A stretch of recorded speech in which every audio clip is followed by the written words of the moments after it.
Hello SM family மக்களே, welcome to SM cinema. Bigg Boss start ஆகி 4 நாள் தாங்க ஆகுது. ஆனா அதுக்குள்ள 4000 சண்டை போட்டுக்கிறாங்க.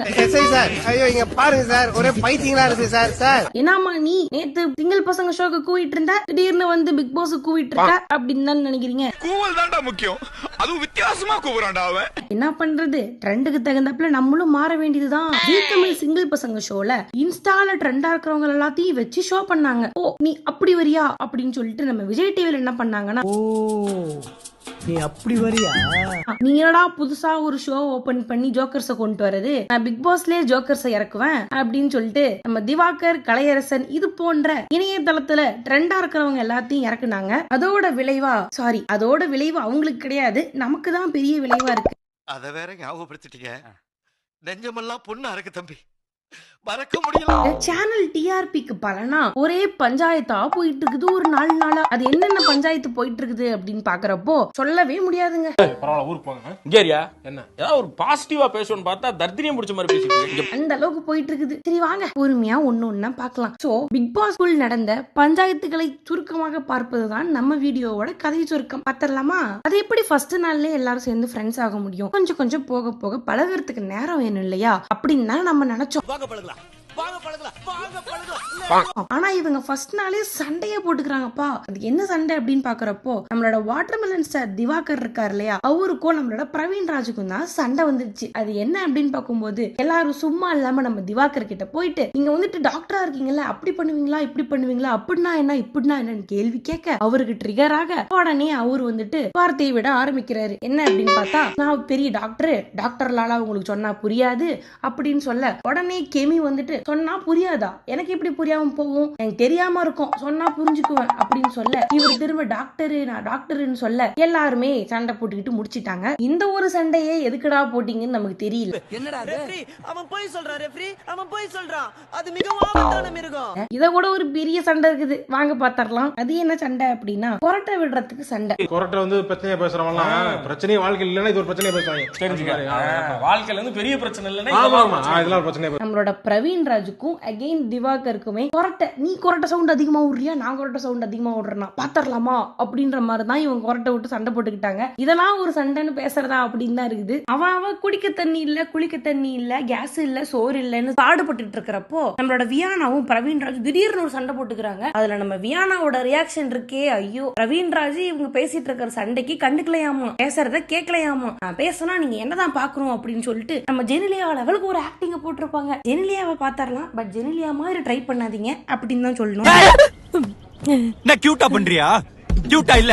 அதாவது பிக் பாஸ் சூப்பர் டிலக்ஸ்ல இருக்கிறவங்க பிக் பாஸ் ஹவுஸ்மேட்ஸை வந்துட்டு வேலை வாங்கணும் இல்லையா, இந்த ஒரு டாஸ்க் போயிட்டு இருந்தப்போ நம்மளோட ரம்யா என்ன பண்ணிருப்பாங்கன்னா, திவாகரையே டார்கெட் பண்ணிட்டு இருந்திருப்பாங்க. இந்த மாதிரி வேலை வாங்கிட்டு இருக்கும்போது என்ன பண்ணிருப்பாங்க அப்படின்னா, வீட்டுக்குள்ள இருக்கிற கிளாத்ஸ் எல்லாம் மடிச்சு வைக்க சொல்லிருப்பாங்க. அப்போ ஒரு சண்டை வந்துரும். நம்ம திவாகர் என்ன பண்ணிருப்பாரு, கண்ட்ரி ப்ரூட்ஸ் அப்படின்னு திரிட்டு போயிருப்பாரு.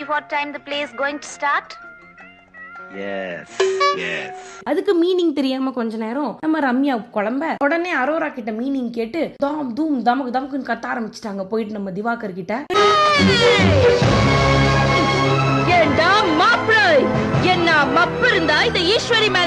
இந்த ஒரு சண்டையுமே ஏய் ஓய்ன்னு கத்திக்கிட்டு ஒரு பக்கம் சண்டை தான் போயிட்டு இருந்துச்சு. இந்த ஒரு சண்டை அப்படியே முடியலங்க. அந்த சண்டை பெருசாயிடுச்சு அப்படின்னு சொல்லணும். அது எவ்வளவு கேவலமா பெருசாச்சு அப்படின்னா, திவாகர் அதாவது நம்மளோட வாட்டர்மெலான் வந்துட்டு எல்லாரும் ஒண்ணு சேர்ந்ததுக்கு அப்புறமா எல்லாத்தாலையும் ஒட்டுக்கா தாக்கப்பட்டார் அப்படின்னு தான் சொல்லணும். பார்த்தாலே எப்பறம் ஒருத்தனை பார்த்தா அடிக்கணும் போல தோணும். பாரு யார முறைக்கிறா. அது எப்படின்னு பாக்கும்போது, ரம்யா வந்து டார்கெட் பண்ணி ஆல்ரெடி சண்டை போட்டுட்டு இருந்திருப்பாங்க. இந்த ஒரு நிலையில நம்மளோட பிரவீன் ராஜ் ஒரு பக்கம் வர, அப்படியே கெமியும் சண்டை போடுறதுக்கு வர, நம்மளோட எஃப்ஜேவும் பெரிய சம்பவம் பண்ணிடுவாரு. அண்ட் நம்மளோட சபரியும் பத்தாவதுக்கு அவரு பங்கையும் வச்சுட்டாரு. இவங்க எல்லாரும் சேர்ந்து திவாகரை டார்கெட் பண்ண, எல்லா பக்கமும் அணை கட்டுறாங்களே. அவர் பங்கு கத்திட்டே கிடந்தாரு. இப்படி கத்திட்டு இருக்கும்போது திடீர்னு நம்ம எஃப்ஜே என்ன சொல்லிருப்பாரு அப்படின்னா, வெட்டிடவா உன்ன அப்படின்னு சொல்ல, உடனே சண்டைய வந்துட்டு எப்படியோ சபரி வந்து சால்வ் பண்ண ட்ரை பண்ணிருப்பாரு. அந்த அளவுக்கு சால்வ் ஆகல, ஓரளவுக்கு முடிச்சு வச்சாரு அப்படின்னு தான் சொல்லணும். ஆல்ரெடி சொருகிடுவேன்னு சொன்னதுக்கே ஒருத்தர் ரெட் கார்டு வாங்கிட்டு போயிட்டாரு. நீயாப்பா வாயை திறந்து வெட்டிடுவேன்னு சொன்ன. சரி எதா இருந்தாலும் சனி ஞாயிறு எபிசோட்ல வெயிட் பண்ணி தான் வாட்ச் பண்ணணும் மக்களை. இன்னைக்கு அடிக்கிற அடியில மூஞ்சி முகரையெல்லாம் பஞ்சர் ஆயிரணும்.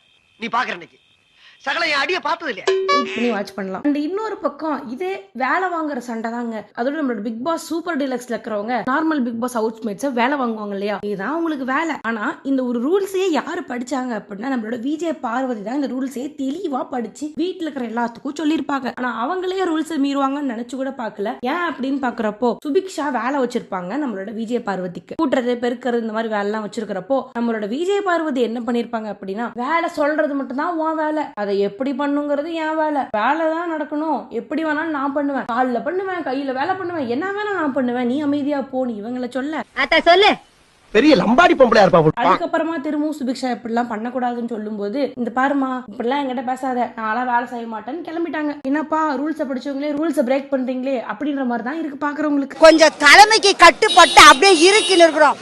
மற்றபடி நாங்க எங்களை அவுத்து விட்டாங்கன்னு வச்சுக்கோ, சிறகு அடிப்போம் நாங்க. பாக்குறப்போ நம்ம பிக் பாஸ் ஒரு டாஸ்க் கொடுத்திருப்பாரு. என்ன அப்படின்னு பார்த்தோம்னா கதை சொல்ற டாஸ்க், அதாவது ஸ்டோரி டாஸ்க். நான் அப்படின்ற தலைப்புல உங்களோட கதையை நீங்க சொல்லுங்க, அதை பார்த்து மக்கள் இன்ஸ்பயர் ஆகுவாங்க, நீங்க நல்லா ரீச் ஆவீங்கன்னு பிக் பாஸ் ஒரு நல்ல கண்டென்ட் கொடுத்திருப்பாரு. அதை கூட நம்ம பசங்களுக்கு யூஸ் பண்ணிக்க தெரியல.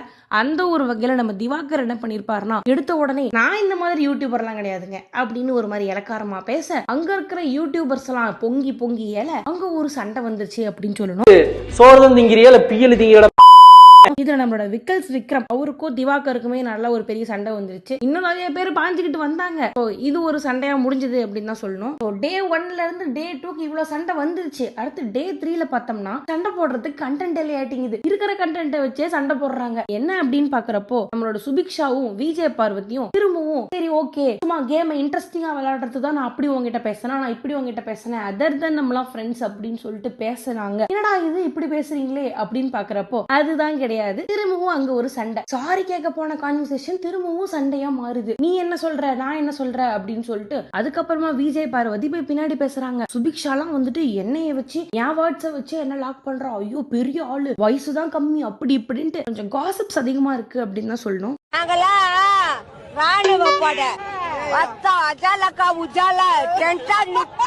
இந்த சண்டையும் ஒரு மாதிரி கேவலமா பண்ணிட்டாங்க. இது சண்டையா அப்படின்னு பாக்குறப்ப நமக்குமே கொஞ்சம் டவுட்டா தான் இருக்கு. எங்கப்பா வாட்டர்மெலன் ஸ்டாரை காணுமே இந்த சண்டையெல்லாம் அப்படின்னு தானே தேடுறீங்க. அகெயின் கெமி அண்ட் திவாகர் கூட ஒரு சண்டை. கெமி திவாகர் கெமியால் தாக்கப்பட்டார் அப்படின்னு தான் சொல்லணும். சண்டை ஒரு பக்கம் போயிட்டு இருந்துச்சு. இன்னொரு பக்கம் பார்த்தோம்னா கெமி என்ன சொல்லிருப்பாங்கன்னா, நீ கண்ணை பார்த்து பேசு, என் கண்ணை பார்த்து பேசு, எங்க பார்த்து பேசுற அப்படின்னு கேட்க, ஆனா அவர் அங்க பார்த்து பேசவே கிடையாதுன்னு தான் சொல்லணும். இருந்தாலும் சண்டை போடணும்னே அந்த இடத்துலயும் போட்டிருக்காங்க. அகெயின் அவர் ரொம்ப மனசு உடைஞ்சு போய் தனியா போய் அகெயின் கேமரா கிட்ட பேச ஆரம்பிச்சிட்டாரு. அவரு அன்னைக்கு தாக்கப்பட்டார் அப்படின்னு தான் சொல்லணும். நான் செவனே தானா போய்க்கிருந்தேன். நம்மளோட பிக் பாஸ் ஹவுஸ்மேட்ஸ்க்கு நாள் ஆக ஆக சண்டை போட்டு போட்டு சண்டைனா என்னன்னு மறந்து போச்சு, சண்டைக்கான காரணமும் தெரியாம போச்சு. அதனால டே 4ல இவங்களோட சண்டை ரொம்பவுமே ஒரு மாதிரி கேவலமா போச்சு அப்படின்னு தான் சொல்லணும். டே 4ல என்ன சண்டை போட்டாங்க அப்படின்னு பாக்குறப்போ, தண்ணிக்குனே ஒரு தண்ணியான சண்டை வரணும் தான் நம்ம பிக் பாஸ் வச்சிருந்தாரு. ஆனா அதுக்கு யாருமே பெருசா சண்டை போட்டுக்கல. ஆனா அதனாலயுமே ஒரு சண்டை வந்திருக்கு. அது என்ன அப்படின்னு பாக்குறப்போ, மோர் தென் 6 டைம்ஸ் வந்து தண்ணி வந்து மிஸ் பண்ணிருப்பாங்க நம்மளோட சபரி அண்ட் காமருதீன். அதுக்கு வந்துட்டு சபையில நின்று சாரி கேட்டிருப்பாங்க. அந்த சாரியை ஏத்துக்க முடியாத ஆதிரை, நீ வந்துட்டு ஒழுங்காவே பொறுப்பாவே இருக்க மாட்டேங்கிற, உன்னாலதான் தண்ணியே பிடிக்க முடியல, எனக்கு இப்ப தண்ணி வேணும்னா என்ன பண்றது அப்படின்னு சொல்லிட்டு ஒரு சண்டையை ஆரம்பிச்சிருப்பாங்க. அதுக்கப்புறமா அவங்களே சால்வ் ஆகி போய்க்கிறாங்க. இன்னொரு பக்கம் பார்த்தோம்னா நம்மளோட சுபிக்ஷா அவங்களுமே வந்து நாங்க சண்டை போட்டுட்டு இருக்கிறப்ப டிஸ்ட்ராக்ட் ஆனதுனாலதான் தண்ணி பிடிக்க முடியல, சோ எல்லாத்துக்கும் சாரி டீசென்டா சாரி கேட்டிருப்பாங்க. அங்க நம்மளோட விஜய பாரு என்ன பண்ணிருப்பாங்கன்னா, கடகரா அப்படின்ட்டு எரிஞ்சு போயிருப்பாங்க. ரொம்பவுமே சபையை அவமதிச்சு கிளம்பி இருப்பாங்க. அதுவுமே ஒரு சண்டையா திரும்பவும் கத்திருப்பாங்க. நான் இங்க பாரு 2 பிஸ்கட் போட்டா அவ்வளவு நன்றியோட இருக்கு. மனுஷங்க அப்படி இருக்கீங்களா? ஏன்டா அப்படி இருக்கீங்க? ஏன்டா அப்படி இருக்கீங்க? இன்னொரு பக்கம் பார்த்தோம்னா நம்மளோட பிக் பாஸ் வீட்டு தலை டாஸ்க்ல ஒரு சண்டை. கெமிக்கும் பார்வதிக்கும் டப்பாவை புடிச்சுக்கிட்டு தண்ணி நான் தான் போவேன்னு உருண்டு பிறண்டு சண்டைய முடிக்கிறதுக்குள்ள அப்பா எப்படியோ அவங்களும் முடிச்சிட்டாங்க. அட பாவீங்களா, 4 நாளைக்கே இத்தனை கான்ட்ரோவர்சியல் சண்டை போடுறீங்களே, அப்போ 100 நாளைக்கு என்னெல்லாம் பண்ண போறீங்களோ. இதுக்கு முன்னாடி வந்த பிக் பாஸ்ல பார்த்தோம்னா சண்டையை தான் ப்ரோமோலயே போடுவாங்க. இப்போ 24/7 பாக்குறவங்க தான் தெரியும் எந்த சண்டையுமே 1 hour எபிசோட்ல போட மாட்டேங்கிறாங்க. அந்த அளவுக்கு சண்டை வந்து மோசமா தான் இவங்க போட்டுட்டு இருக்காங்க அப்படின்னு தான் சொல்லணும். அவன் கிடக்குறான். இது நல்லா இருக்கு. அப்படியே வா எக்கிக்கிட்டே வா. இதனால விஜய் டிவிக்கு டிஆர்பி எகிருது, கண்டஸ்டன்ஸ்க்கு ஃபன்னா இருக்கு, ஆனா பாக்குற எங்களுக்கு தாண்டா காதுல இருந்து ரத்தமே வந்துரும் போல இருக்கு அப்படின்னு சொல்லிட்டு இதுக்கு மேல இன்னும் இதை விட இன்ட்ரெஸ்டிங்கான ஏதாவது ஒரு விஷயத்தோட மீண்டும் சந்திக்கலாம். பாய்.